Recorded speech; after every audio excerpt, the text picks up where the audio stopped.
Everyone, I am Anushka, CBSE 10th grader. इसी तरह ही आप में से कुछ लोगों के जो हाफ ईयरली एग्जाम्स हैं वो मिड सितंबर में होंगे। आज मैं आपको कुछ चीजें सजेस्ट करने वाली हूँ जो कि आप अपने हाफ ईयरली एग्जाम्स में अप्लाई कर सकते हो। ऑफ ऑल जो भी आप पढ़ रहे हो आपको वो अच्छी तरह से आना चाहिए, प्लस सारे कॉन्सेप्ट क्लियर होने चाहिए, तभी आप दोबारा से रिविजन अच्छी तरह कर सकते हो। सबसे पहले जब भी आप पढ़ने बैठे तो अपनी टू डू लिस्ट जरूर बनाओ, वो आपको बहुत हेल्प करेगी, क्योंकि जब भी आप अपना हर टास्क करने के बाद उस पर टिक करोगे तो आपको और मोटिवेटेड फील होगा कि हाँ हम पढ़ रहे हैं और हम कुछ चीजें क्लियर करते हुए चल रहे हैं। सेकंड थिंग इसकी आप अपनी एक मिस्टेक नोटबुक बना के रखो। जब भी आपको किसी मैथ्स के प्रॉब्लम में कोई भी दिक्कत आती है तो आप उस एक्सरसाइज को उस क्वेश्चन को नोट कर लो, क्योंकि जब भी आप दोबारा से उस चीज को सोल्व करने बैठोगे तो आप पूरी एक्सरसाइज सोल्व ना करके जो क्वेश्चन आपने गलत किया था पहले उसको सोल्व करो। इससे आपका टाइम भी वेस्ट नहीं होगा। मिस्टेक नोटबुक एक 10th क्लास के स्टूडेंट के लिए बहुत इंपॉर्टेंट होती है। अगर आप किसी टीचर की वीडियो देखोगे तो वो भी आपको सजेस्ट करेंगे कि एक मैथ्स की मिस्टेक नोटबुक जरूर बनाओ। जब भी अपनी मिस्टेक नोटबुक में कोई क्वेश्चन लिखो उसको सोल्व करो तो उसको उस वे में सोल्व करो कि जब आप दोबारा उसको देखो तो आपको समझ आ जाए कि आपने लिखा क्या हुआ है। अगर हम बात करें लेक्चर्स लेने की या यूट्यूब से पढ़ने की, अपने बैच से पढ़ने की, देखो मैं आपको सजेस्ट करूंगी आपको जिससे पढ़ना है उस टीचर से पढ़ो। जिस टीचर से आपको अच्छी तरह समझ आता है आप उसी टीचर को चूज करो। अगर मैं अपनी ही बात बताऊं तो कभी कभी साइंस में अलग से पढ़ लेती हूँ, क्योंकि कभी कभी ऐसी चीज होती है कि आपको जिस टीचर से रोज पढ़ते हो उस टीचर का पढ़ाया हुआ कभी कभी समझ नहीं आता है। बस आपको इतना कहना चाहूंगी कि एट द एंड पढ़ना आपको है। आप ये मत देखो कि आपके बैच में कौन पढ़ाता है या आप यूट्यूब से किससे पढ़ रहे हो। एट द एंड समझ आपको आना चाहिए। इस चीज से किसी को फर्क नहीं पड़ेगा कि आप किससे पढ़ रहे हो और किससे नहीं पढ़ रहे हो। एंड मैं यहाँ पे किसी टीचर को टारगेट नहीं कर रही हूँ, बस मैं आपको कुछ चीजें सजेस्ट कर रही हूँ। अगर आपने किसी बैच में एनरोल कर रखा है तो मैं आपको कहूंगी कि आप अपने बैच में 100% दें। अगर हमारे टीचर्स हमें इतनी अच्छी तरह पढ़ा रहे हैं प्लस अपना 100% दे रहे हैं तो हम पढ़ाई में पीछे क्यों हटे, हमें भी पढ़ना चाहिए। बस जितने भी मॉड्यूल्स या क्वेश्चंस आपको प्रोवाइड किए जाते हैं आपके बैच में, मैं आपको सजेस्ट करूंगी आप उनको जरूर सॉल्व करें। हमारे टीचर्स एक्सपीरियंस टीचर्स हैं और जो क्वेश्चंस वो हमें प्रोवाइड कराते हैं वो हमारी हेल्प करने के लिए ही प्रोवाइड कराते हैं। जो मैथ्स सब्जेक्ट है भाई, मैथ्स में प्रैक्टिस के अलावा और कुछ नहीं होता। आप जितने ज्यादा क्वेश्चन सॉल्व करोगे उतनी ज्यादा आपकी मैथ्स अच्छी होती जाएगी। अगर आपको किसी स्पेसिफिक सब्जेक्ट पे स्ट्रेटेजी वीडियो चाहिए तो let me know in the comment section में, उस पर वीडियो जरूर बनाऊंगी। अगर आप चाहो तो अपने हाफ ईयरली के जो लास्ट ईयर के क्वेश्चन पेपर थे वो भी सॉल्व कर सकते हो, क्योंकि कुछ टीचर्स PYQs क्वेश्चंस भी डाल देते हैं। इसके बाद अगर हम बात करें क्वेश्चन बैंक्स की, अगर मैं अपने बारे में बताऊं तो मैंने अब तक कोई क्वेश्चन बैंक परचेज नहीं किया और अभी मेरा कोई प्लान भी नहीं है क्वेश्चन बैंक परचेज करने का। अगर मैंने किया भी तो मैं हाफ ईयरली के बाद ही परचेज करूंगी। लेकिन अगर आप चाहें तो आप कोई वीडियो देख सकते हैं यूट्यूब पे जो क्वेश्चन बैंक से रिलेटेड हो, तो वो आपको सजेस्ट कर देंगे कि आपको कौन सा क्वेश्चन बैंक परचेज करना चाहिए। जो क्वेश्चन आपको क्वेश्चन बैंक में मिलेंगे वही क्वेश्चन आपको आपके बैच के मॉड्यूल्स में DPPs में मिलेंगे, तो आप उसको श्योर करें कि आप उसको भी सॉल्व करें। क्वेश्चन प्रैक्टिस करना 10th क्लास में बहुत इंपॉर्टेंट होता है, तो जितना ज्यादा आप सोच सके आप उतना ज्यादा क्वेश्चन प्रैक्टिस करें। अगर इन सब के बाद बात करें हम डिस्ट्रैक्शंस की, जब भी आप अपना लाइव लेक्चर अटेंड करते हैं, किसी टीचर का वन शॉट लेक्चर देते हैं, पहले तो आप उसको पूरा देखें और अगर आप कुछ किसी चीज से डिस्ट्रैक्ट होता है तो जो भी एप्स हैं जो आपको डिस्ट्रैक्ट करते हैं आप उनकी नोटिफिकेशन ऑफ करके रखें, जिससे आपको ज्यादा डिस्ट्रैक्ट फील ना हो और आप आराम से बैठ के पढ़ाई कर सके।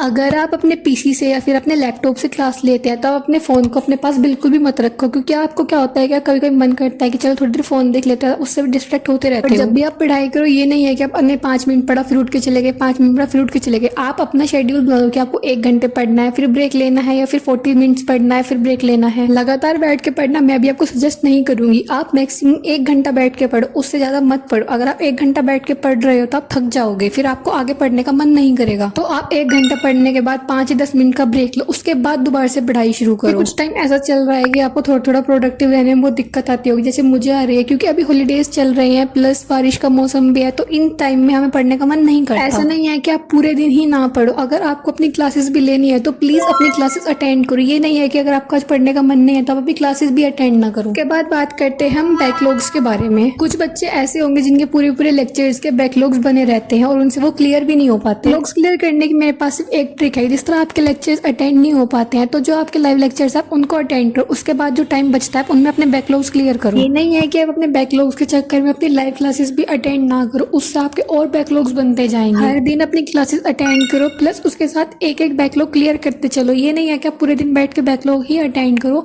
एक बैकलॉग एक दिन में अटेंड करना जरूरी होता है, तभी जाके आपके सारे बैकलॉग्स कंप्लीट होंगे। आई होप ये वीडियो आपको अच्छे मार्क्स लाने में हेल्प करे। That's it for today's video. अगर आपको इस तरह की वीडियोस और चाहिए तो let me know in the comment section में, जरूर इन तरह की वीडियो और बनाऊंगी। Don't forget to subscribe my channel. Bye, keep supporting.